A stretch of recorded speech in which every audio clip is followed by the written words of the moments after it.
তাহলে কথা শোনো, আমার এই বই বেচা দেখে সবার জলে, ঠিক আছে, বহুত লোকের জলে।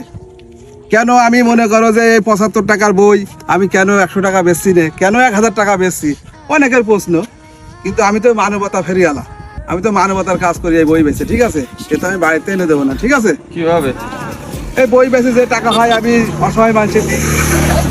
না, এটা ঠিক আছে, মানবতার কাজ। হ্যাঁ, তো অনেকে জলে, ঠিক আছে। এই ভালোবেসে ভক্তবিন্দু 1000 টাকা দিয়ে আমার এই বইটা নিয়ে যাচ্ছে। ভাই, ভালো ঠিক আছে। কিছু সবাই ছয় না, কথায় আছে না, কুকুর বেটা ঘি ভাত ছয় না।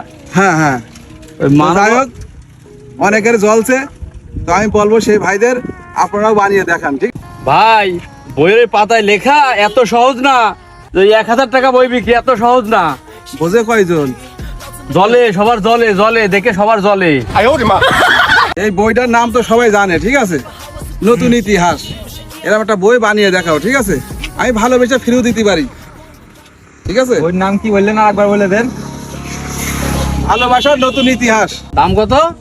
মাত্র 1000 টাকা। হ্যাঁ 1000 টাকা? হ্যাঁ, মাত্র 1000 টাকা। জলে নাকি? সে বিক্রি করবে, সে লেখছে, কারোর জলা কাউ দেখে না। অবশ্যই।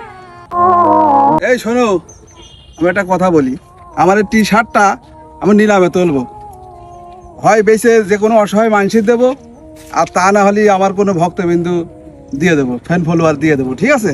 এখন তোমরা কয় টাকা দাম দিবা? টি শার্টটা কয় টাকা দাম দিবা? হাট তো চলে না, 30 টাকা হলেই নেওয়া যায়। 30 টাকা। আচ্ছা ঠিক আছে গাইজ, আমি 30 টাকা আমার এই গেঞ্জিটা বেচে দেবো, দিয়ে আপনারা আমার লিস্ট দেবেন, যে সবচেয়ে গরিব দারিদ্র আমি তার দিয়ে দেবো সেই 30 টাকা, ঠিক আছে। আচ্ছা ঠিক আছে, কমেন্টে জানা করে দাও তাহলে। হ্যাঁ, কমেন্টে জানাই দেবেন। হ্যাঁ ঠিক আছে।